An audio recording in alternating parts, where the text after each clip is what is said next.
10, 9, 8, 7, 6, 5, 4, 3, 2, 1.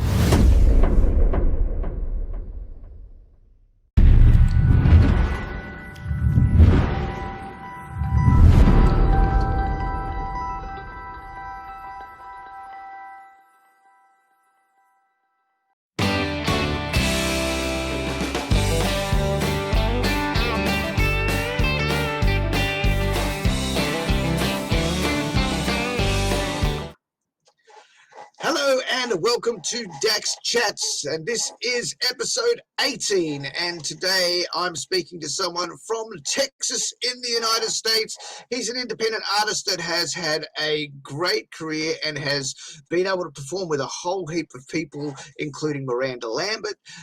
He's done work on a recording studio for Garth Brooks. He's done everything. So today, Dax Chats with Todd Barrow, and here he is right now. G'day, Todd. How are you, buddy? Hey, Dax. Good to be with you guys. Thank you. No problem. So, tell me about this. I read on your bio that you hooked up with Sonny, and there was this blueprints for this studio that was being financed by Garth Brooks. Tell me about that. Yeah, it was. It was just God's design. It was fate. It was everything it needed to be. And I was there at Cook Children's Hospital in Fort Worth, and had started doing things there. And there was a special guest there from American Idol, and no one knew how to set up the sound. But I was experienced, in the music industry. So I went in, I said, "Hey, what do you need?" He said, "I need this, that, and that." I said, I got you covered. So I had it mic'd up, all the presets. He was sounding awesome.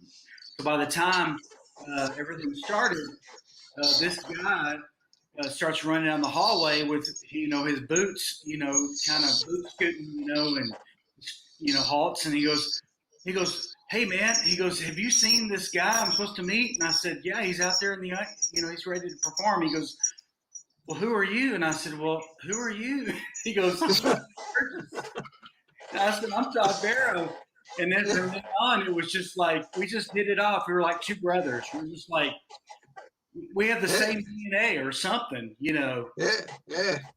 So you've done everything with him, from setting up this recording studio and going through the blueprints and stuff like that, to writing and co-writing songs. So you've had an amazing mentor, as you say in your bio. Absolutely. Yeah. So I remember you brought out a song that I still love to this day. You brought out a song called "Real Country's Just Cooler." Now that's a great song. Thank you very much.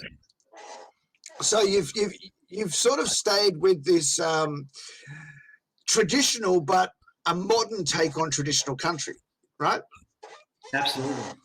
Yes. So tell me about your journey through your songwriting process. Well, it started. I was working in the contemporary world of the music business and industry before I'd met Sonny, and I had done a lot of pop things and recorded with a lot of hip hop artists and done, some substantial work in the record industry, and had all this experience. But I never did country, and honestly, I hated country. I really did. I just didn't like it. I hated the twang. I hated the whole message. I just didn't get it, even though I grew up in Texas, right? I mean, in a country, everybody's got a gun and rides a horse, and for sure, whatever. But he really steered me. When I met Sonny, he said, "Man," he said, "number one, you're white." He said, "You come from Texas." He said, "Why are you not doing country?" And I said, no one's ever approached me like this, Sonny. And he said, "I'm going to teach you. I'm going to show you what this is all about." So, so you didn't get the idea, you didn't get the message from about country music straight away. You absolutely hated the idea of country music, but Yep. suddenly something turns you around and you start feeling what everybody else feels. I did. Yeah. I did. I really did.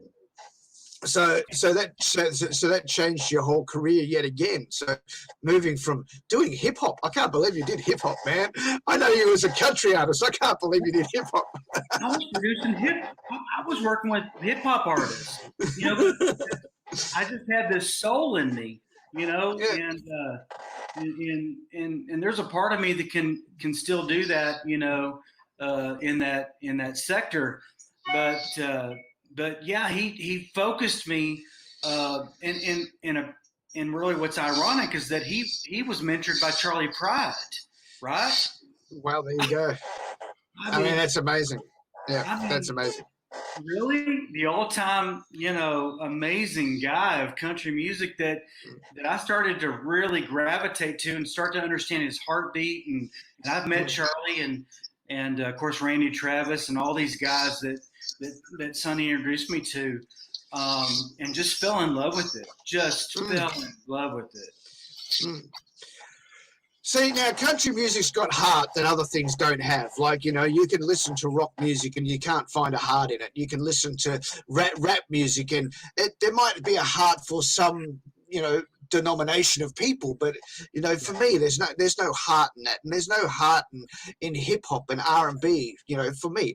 But when country's got definite heart, and it doesn't matter where the country comes from, whether it's from the United States and whichever part of the United States, right. Australia, New Zealand, Canada, it's all got the same heart. Yes. Yeah, I agree. So when you were writing the song Country's Just Cooler, were you looking back at that change? Yeah, I really did, and of course I've analyzed a lot of country music, from the past, and what's going on the radio, and of course the pop country, that's really what I wanted to address, with the pop country thing going on. And a buddy of mine who's a great engineer and producer that I do a lot of my stuff in his studio here at Fort Worth Sound. And he said, it sounds like your message is to deal with hip hop, which is what's going on in Nashville. And I said, no. I said, but I like Nashville because I have a lot of friends there, but man, I don't really agree with the message. And so I said, you know what, something needs to change.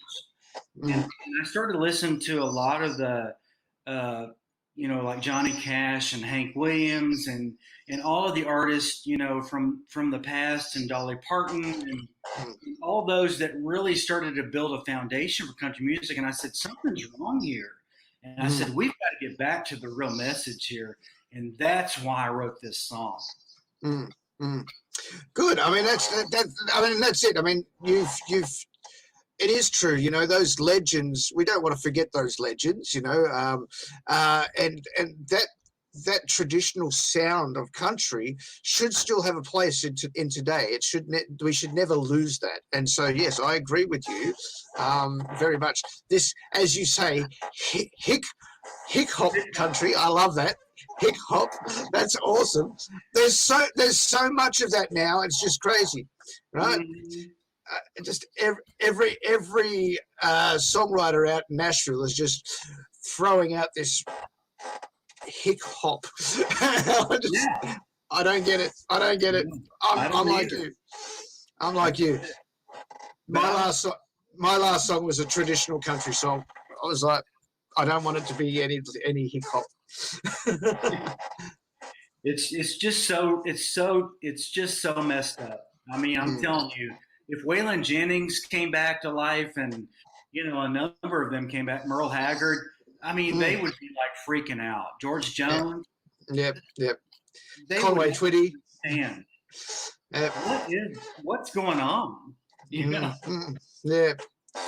but I mean, obviously what has to happen and what does happen is that music evolves, and country has to draw in a younger generation. So we have to move with the time. So I guess there is a place for the new age country of today, and it is bringing in mass audiences around the world, which is amazing. Country's become very popular. Back 20 years ago, if you said the word country, you'd be like, what? Nobody listens to that crap. So I was like you. I listened to rock music, and I wasn't a country artist at all. And then I had a guy tell me that I should sing country songs, and I was like, I don't know any country. So he introduced me to absolutely Garth Brooks. This was in 1994. He introduced me to Garth Brooks and Brooks and Dunn and all that 90s country, and I was like, hey, this stuff's all right. And I started singing covers and stuff like that. Within 3 years, I'd started writing my own stuff, and I was in a recording studio recording country music. And I was like, so, but what turned me around was Garth Brooks.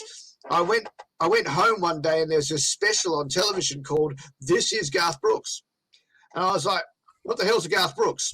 So I sat down in front of the television, and I watched it, and it was this live performance, and the man was just crazy, and I was like, if that's country, that's cool. Yeah, and he is crazy. If you ever met him, he's pretty crazy. He's still crazy. I know. I've heard he's still very crazy. I know. I got a friend in Nashville that set up the drum kits for him for his last tour. That is still setting up the drum kits when they get back on the road. So yes, I know very much what Garth Brooks is about. He's a funny guy. And he's a good guy. He's got such a good heart. People think that he's, arrogant and all this stuff. Let me tell you something. He's down to earth. He is who he is. When you meet him, he is just like, anybody else. And that I admire and respect very much. Yeah, for sure. Now you did a song. You did a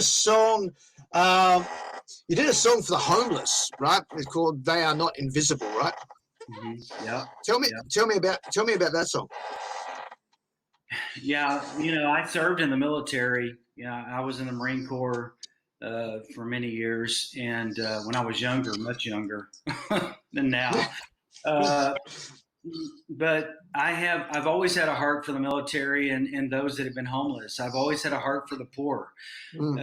I think we need to take a look at, when we have so much to be thankful for and grateful for and provided, that we should give back to those in need. And that's always been my heartbeat. My mom raised me that way. My mom raised me to say, you know what, don't think you're any better than anybody else, because you could be that same person in the streets, or you could be strung out, somewhere. So always be willing to give back, to somebody in need. That's why I did this song. I saw there was such a need of people just lost, and music can kind of give you direction. And I was like, you know what, maybe this can direct those to really respond to those that have such their lives are broken. Let's rebuild their lives. Yeah, it's a problem, and it's not just a problem in America. Obviously, it's a big problem in America because of the population and the amount of homelessness within that population. Mm-hmm. But I mean, it's a big problem everywhere, and governments don't do anything about it. They sweep it under the rug. They just don't want to know it's there. It's a really hard situation, especially if they're returned soldiers, veterans, that are down on their luck and out on the streets. And that's crazy.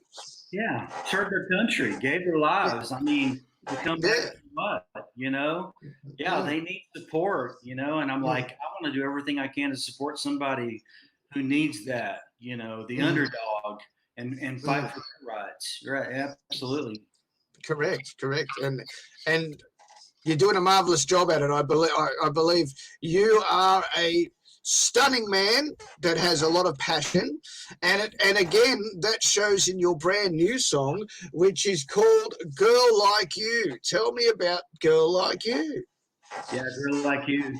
Yeah, one of my favorite songs. I mean, I was thinking, I need to come back with something relevant, when I go back to the studio, and something that speaks to the world, really, with a modern topic, and begin to dig really deep, and listening to the news, and and everything going on. I said, let me kind of migrate on this. Let me kind of stew over this, and then one day it just hit me. I mean, I'm telling you, it was like in the afternoon. I went in my bedroom, shut the door, picked up my guitar, and the whole song just kind of flowed out, and I was like, this is my next release. Cool. I sent a recording to my engineer and my co-producer, and he goes, let's do this in 2 weeks. So I was like, yeah, this has got something to say. Yeah. Excellent. Now, obviously, I've got to talk about the big elephant across the world. The world's been hit by the biggest pandemic we've seen in over 100 years, and it's affecting livelihoods across the world. Not just musicians, of course. Musicians are the big ones affected, but hospitality sector, retail sector, just about all sectors are almost dead in the water. Donald Trump's trying to keep the economy going. I don't know what he's doing. He's a bit of an idiot.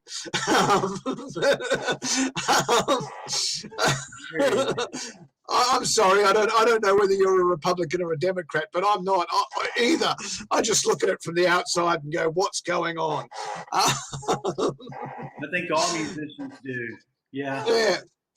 Yeah, I think, and so I gotta ask, what's it been like for you where you are in Texas? How's the pandemic hit you and hit your family and your support network?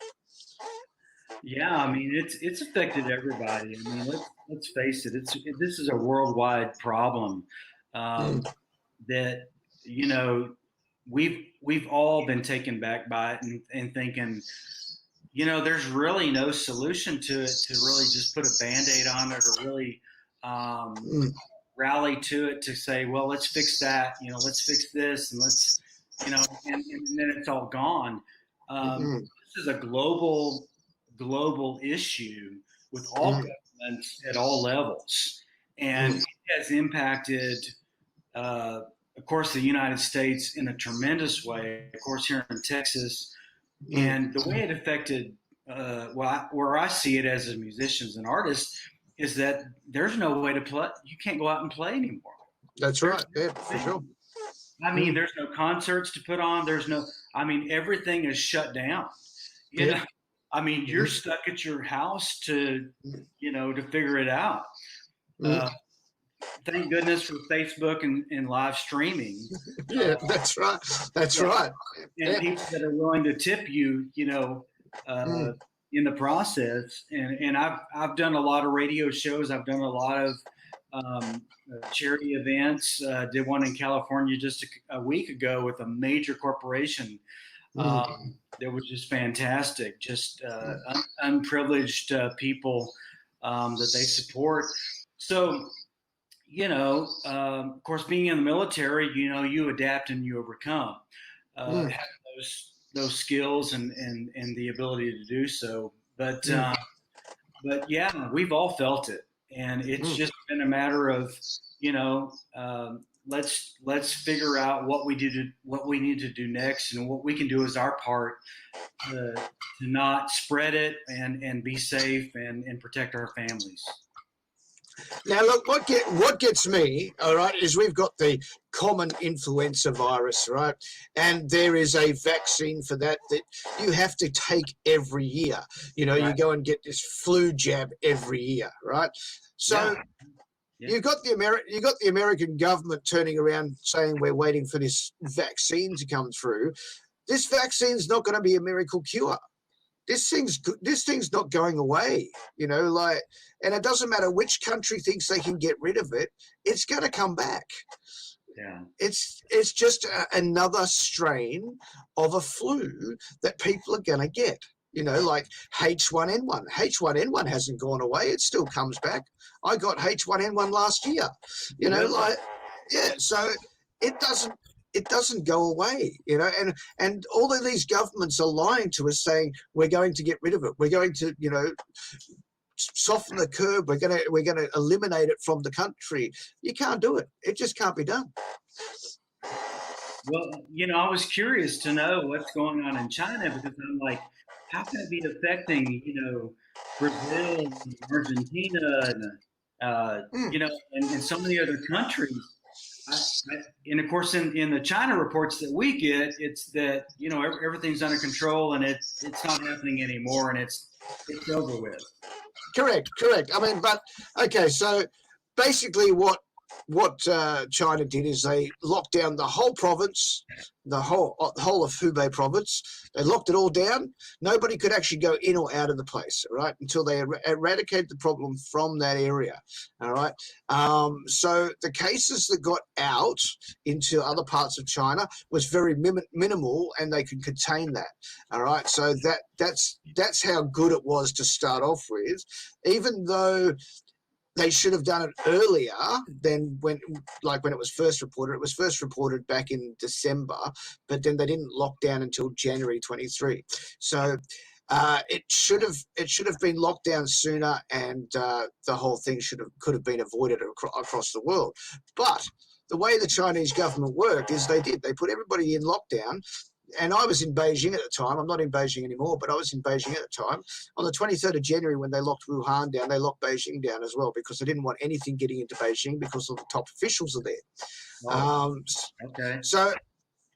So by limiting the movement of the people, which they did, and they stopped people moving from borders, they stopped train services, they stopped airline services across the nation. You couldn't travel anywhere, right. And so they shut the whole country down until they had eradicated it from that province, and then they started opening the province up again slowly. Now what happened with we're still getting things coming in now, but now it's coming in from other countries that are allowed to bring their you know, like it's returned Chinese people from other countries, right? So they might have contracted it in Canada or the US or South Korea or something like that, and they've come back. So I think yesterday there was 22 new cases, but 22 new cases in a population of 1.4 billion people is nothing. Is nothing, right. You know. Like, so where I live now, we don't wear masks or anything. We're back out on the street. Everything's going on as normal. It's beautiful. Wow. Now, of course, what I do worry about, of course, because it is a pandemic, and there's been so much talk of asymptomatic people. Mm-hmm. I still do worry about going out on the street because you don't know who might have it that doesn't know they have it. Right. So that's my worry. But as far as what the country did, man, the way they locked it down and the way they shut everything down, you couldn't move. You couldn't go anywhere. They had police on like where I was living. They had police up the end of the street. No cars could come into my complex. If I had to go out of my complex, I had to prove that I actually lived there. I had to have an app that said that I was clean and healthy and free of the virus before I could come back into the complex. So there was a lot of it was really strict. Yeah, I mean, of course, we have to wear a mask. You know, it's mandatory now wherever you go in our country. Yeah, it's required. Yeah. But I think, you know, unfortunately, you know, President Trump was too soft. President Trump, you know, basically didn't know how to deal with it, and then said, I'm going to leave it to the governors to sort out of each state to sort out the reopening on and how fast they can reopen and stuff like that.